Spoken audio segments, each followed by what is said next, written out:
The killdeer is a large plover found in the Americas.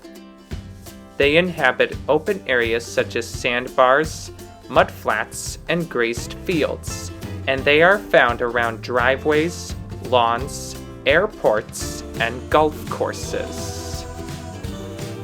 The killdeer is brown above and white below. It has a short, thick bill, flesh-colored legs, and a red eye ring.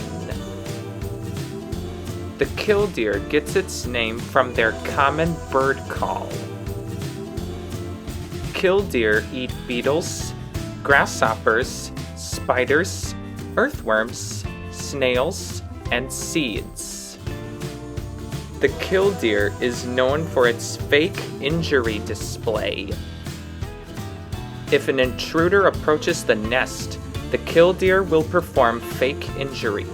It will lower its wing and show off its bright tail, luring the predator or human away from the nest. Despite their injury display, the killdeer has several predators like crows, snakes, foxes, raccoons, and coyotes. The maximum lifespan of the killdeer is at least 10 years and 11 months, but some live for 3 to 5 years.